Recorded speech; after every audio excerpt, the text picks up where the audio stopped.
The message came at 2:11 p.m. We were in a glass conference room on the 10th floor, the kind with a long table and a wall monitor that made every spreadsheet look like a public confession.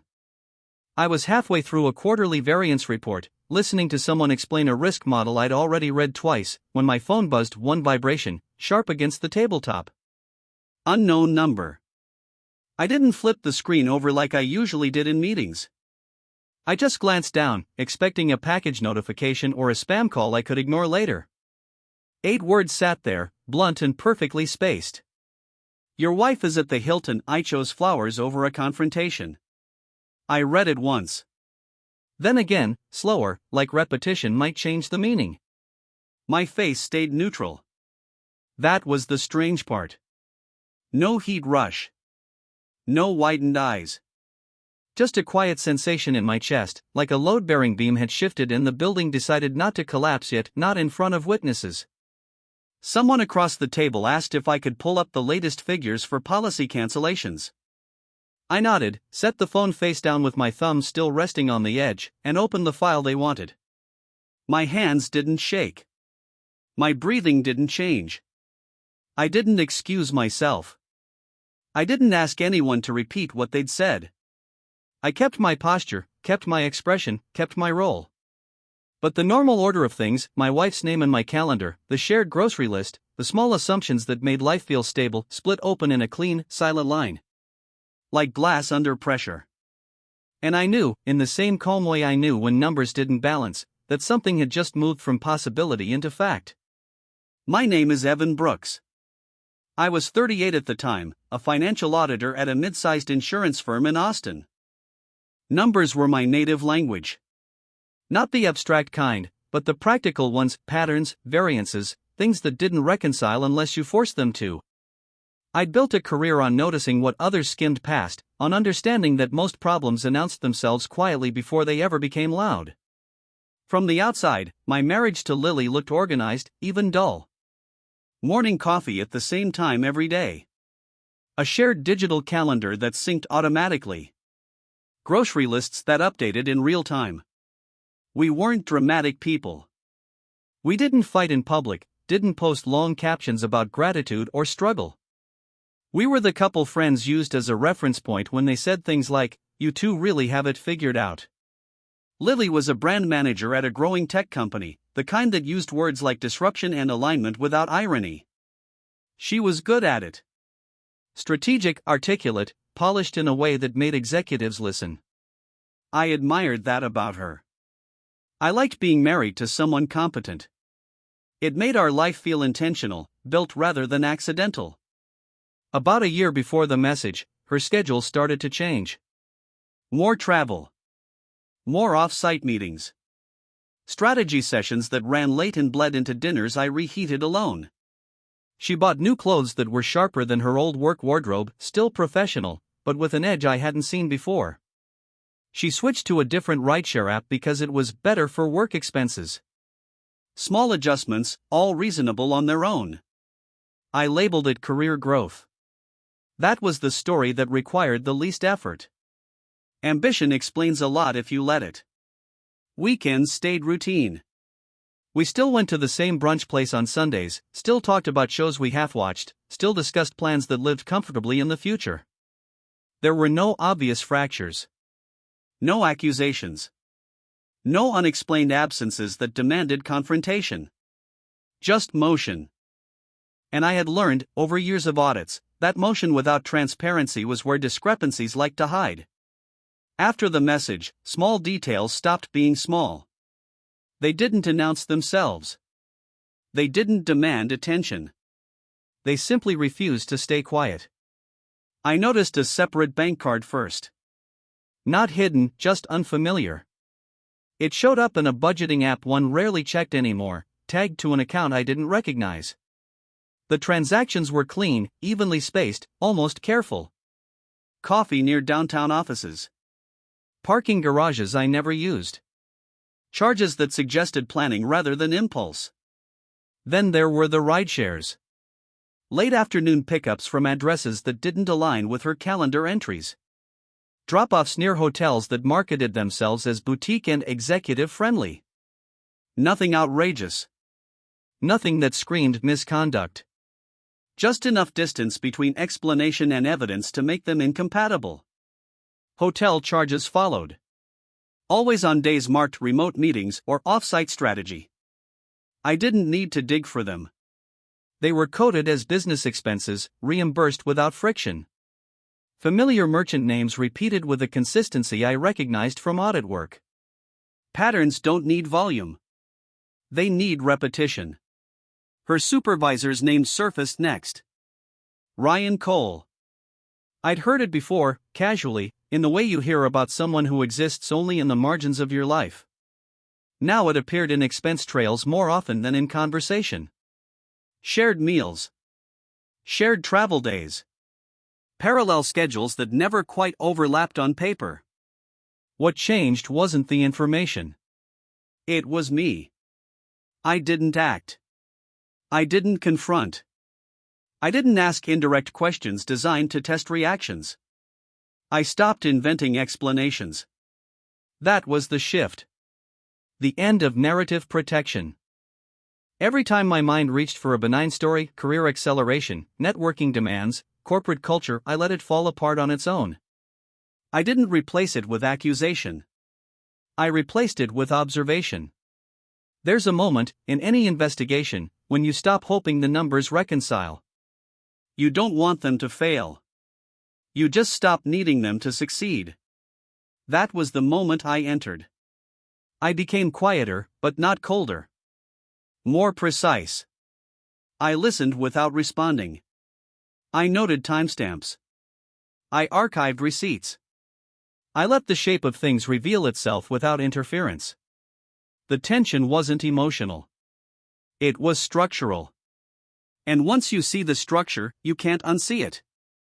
At some point, the question stopped being what is happening and became why am I pretending not to know? That transition didn't come with anger. It came with clarity. The kind that doesn't spike your pulse, just steadies it.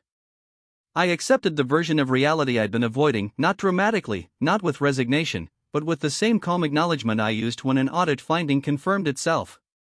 There were no scenes. No midnight phone grabs.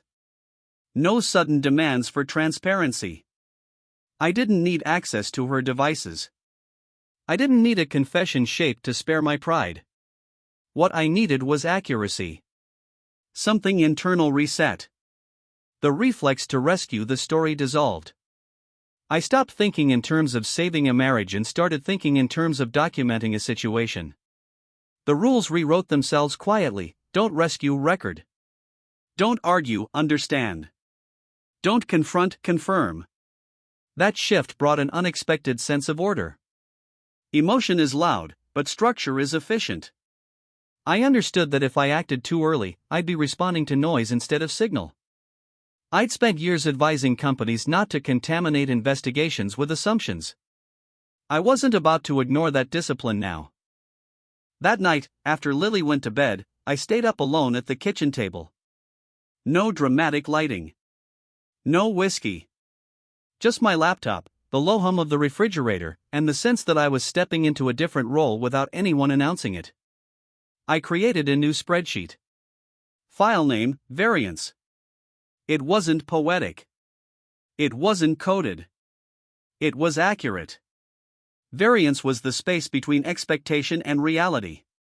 It was where truth hid when people relied on averages instead of specifics.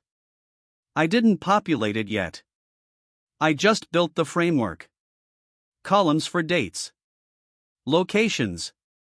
Amounts. Notes. Sources. I formatted it cleanly, the way I always did. Precision matters more when you know someone might someday question your motives. When I closed the laptop, nothing felt resolved. But something felt complete. I slept normally that night. That was how I knew the break had already happened. I started filling the spreadsheet the next morning before work. Not all at once. One entry at a time. Dates first, pulled from calendars and statements. Then locations. Then amounts. Each line clean, unemotional, sourced. I treated my own life the way I treated client data: assume nothing, verify everything. I added GPS logs from the family car app. I'd installed it years earlier for maintenance reminders and theft recovery. I'd never thought of it as anything else. Now it showed movement patterns, downtown stops that coincided with her remote days. The same parking garage. The same block. Repetition sharpens focus. A boutique hotel appeared again and again. Always midweek. Always booked for a few hours, never overnight. There was also a co-working space she'd never mentioned, though it billed monthly and offered private rooms by the hour. Restaurant charges followed. Not extravagant. Just deliberate. Two à trace. Shared timing. Enough to suggest planning. I didn't go anywhere to confirm it. I didn't drive past buildings or sit in parking lots. I didn't need visuals. Numbers were sufficient. They always are. Emotion wants spectacle. Truth prefers consistency. I watched the pattern repeat over weeks. No escalation. No deviation. Just reliability. That was the part that settled it for me. Affairs people try to hide are messy. This one was operational. I kept my behavior unchanged. Same routines. Same tone.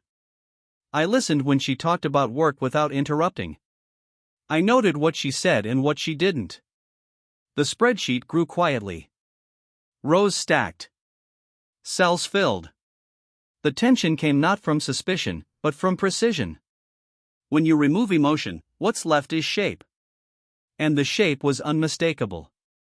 I didn't send roses. Roses imply urgency, romance, a desire to be seen.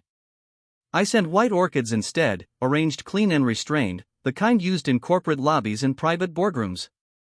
Along with them, I ordered a dessert box from a bakery Lily liked, neutral flavors, professionally packaged. Nothing indulgent. Nothing intimate. The receipt went into the spreadsheet. The card was simple. No handwriting. Printed. For the promotion dinner. Proud of you. Signed, Ryan. I scheduled the delivery to a private meeting lounge inside the hotel. I knew which one from the invoices. It wasn't guesswork. The booking was under a corporate block: shared access, shared visibility. An hour window. Enough time to arrive during overlap, not enough to feel accidental. I didn't track the delivery live. I didn't need confirmation photos. Systems confirm themselves. All I needed was timing. An hour later, I checked the corporate booking directory. The lounge had been reserved under Lily's department code. Multiple attendees listed. That mattered. It meant witnesses. It meant context. When something private enters a professional environment, it stops being private. That was the point. Not exposure. Alignment. I imagined the moment without indulging it. The orchids arriving. The card read aloud or silently absorbed. The pause that follows when a narrative breaks. Not shock, recognition. Recognition spreads faster than confrontation. I didn't feel satisfaction. I felt completion. Like closing a loop. I went home at my usual time. Made dinner. Asked her about her day in the same tone I always used. She answered carefully, leaving out the hotel, the lounge, the flowers. I didn't correct her. I didn't need to. Some messages don't need words. They just need placement. And once placed, they move on their own. That evening, Lily told me she wanted a pause. She said it standing in the kitchen, one hand on the counter, the other wrapped around her phone like it might vibrate with permission. Her voice was steady, rehearsed enough to sound spontaneous. No accusations. No explanations. Just the word, delivered as if it were neutral. As if pauses didn't still belong to the same sentence. I nodded once. Not agreement. Acknowledgement. She kept talking after that, filling space I wasn't contesting. She said work had been intense. That she needed clarity. That things felt blurred. She avoided specifics with practiced care, circling the edges of meaning without landing anywhere that required defense. I listened the way I always did, quietly, with attention, without interruption. She waited for me to ask something. I could feel it. People expect resistance when they announce distance. They expect bargaining, questions, a scramble to renegotiate terms they've already decided to change. I didn't give her that. I asked only one thing. Are you sure? It wasn't loaded. No edge. No follow-up implied. Just to check for certainty, like confirming a final figure before submitting a report. She answered too quickly. Yes. Speed betrays preparation. I noted it without reacting. I didn't argue. I didn't ask for proof. I didn't mention hotels, orchids, or spreadsheets.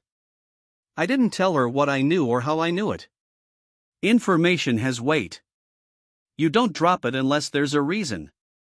She looked unsettled by the lack of friction. Silence forces people to sit with their own decisions. I watched her process that in real time, the way her shoulders shifted, the way she searched my face for something she could respond to. There was nothing there for her. We agreed on logistics in broad terms. Separate rooms. Space. Time. Language designed to delay consequences without denying them outright. When she went upstairs, I stayed where I was, long enough to feel the quiet return to the house. The conversation ended without closure.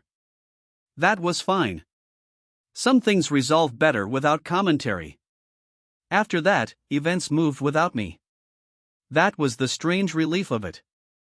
I didn't have to push anything forward or pull anything apart. Systems did what systems do when enough weight is placed in the wrong area for too long. Ryan's business partner, Megan, initiated an internal expense review under the cover of a routine compliance check. No drama. No accusations. Just process. Corporate funds tied to hotel stays, rideshares, and off-site bookings began to surface in consolidated reports. Dates aligned. Names repeated. Approval chains failed basic scrutiny. What had once looked like noise became pattern when aggregated.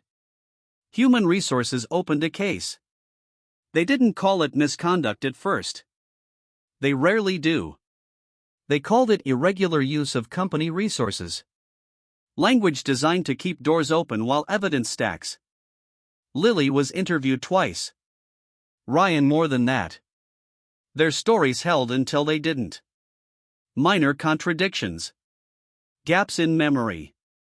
Explanations that required too much scaffolding to stand. Within 3 weeks, Lily was encouraged to resign. That phrasing mattered. Encouragement preserves dignity while still closing the file. Ryan was suspended pending further review. His access badge was deactivated on a Tuesday morning, quiet enough not to ripple the floor. The company sent a memo about tightening expense protocols. No names mentioned. Everyone understood anyway. I didn't attend meetings. I didn't make calls. I forwarded my records to my attorney and stopped touching the spreadsheet. Its purpose had been fulfilled. Documentation isn't about control. It's about readiness. Once transferred, it no longer belonged to me. At home, Lily grew smaller. Not physically, but in presence. Conversations shortened. Explanations evaporated. She didn't ask how I knew. She didn't ask what I'd done. Some questions answer themselves when the outcome is already moving. I maintained routine. Work. Gym. Groceries. The quiet discipline of keeping life operational while something else dismantles itself nearby. There was no satisfaction in watching it happen. Just confirmation. Confirmation that truth, when aligned correctly, doesn't require force. I stayed out of the way. That was enough. The divorce itself was quiet, almost administrative. No raised voices. No dramatic filings. Just documents passed back and forth between attorneys who treated the process like a scheduling problem that needed resolving. We met once, briefly, in a neutral office with neutral furniture and neutral language. Everything about it was designed to remove friction. We divided assets cleanly.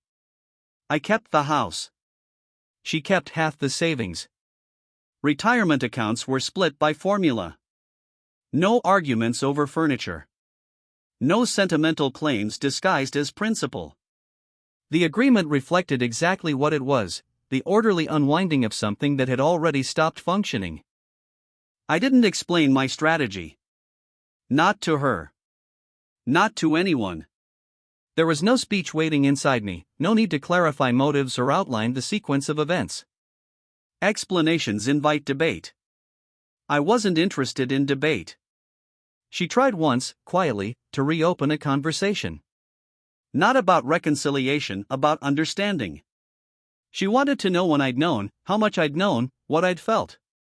I listened without interrupting, then told her the truth I was willing to offer. It doesn't matter now. That wasn't cruelty. It was accuracy. The time for interpretation had passed. What remained was execution. When the final papers were signed, there was no sense of victory. No release. Just a mild pressure lifting, like background noise turning off after years of being mistaken for silence. I walked out alone, got into my car, and drove home along the same route I'd taken 100 times before. The house felt unchanged. Same light through the windows. Same quiet appliances cycling on and off. Stability doesn't announce itself. It just resumes. That night, I slept without replaying conversations or revising outcomes. The story was finished. Not dramatically. Correctly. Peace, I learned, isn't something you chase. It's what's left when you stop interfering. A year later, I live in San Diego. Smaller place. Fewer walls. Windows that face west and let the afternoon light move through the room without obstruction. I didn't choose it for symbolism. I chose it because it made sense. Close to the water. Close to work. Far enough from memory to keep it from echoing. My routines survived the transition. I still wake up before my alarm. Still make coffee the same way. Still keep my calendar tight and my accounts clean. Those habits were never about control. They were about clarity. About knowing where things stand without having to ask. I don't think about Lily often. Not because I've suppressed anything, but because there's nothing left to process. Closure isn't a feeling. It's an absence of unanswered questions. I answered mine quietly, in sequence, and then stopped revisiting them. I keep the card from the orchids in a thin folder with closed files and completed audits. Not as a souvenir. As a reference point. A reminder that signals arrive long before explanations, and that discomfort is often the first accurate data you receive. Stories are easy to tell. Patterns are harder to escape. People sometimes ask if I'd do anything differently. They expect regret or hindsight. I tell them no. Not because everything went right, but because everything was handled correctly once the truth was clear. There's a difference. Life didn't improve through confrontation. It improved through alignment. Through matching action to reality without theatrics or delay. Stability returned the way it always does when you stop negotiating with fiction, quietly, without applause. Some evenings, I walk along the water and watch the horizon settle into itself. No commentary. No need to name the moment. Just space, properly arranged. Sometimes the loudest message isn't anger, or exposure, or closure speeches. Sometimes it's flowers, delivered precisely, with no words at all.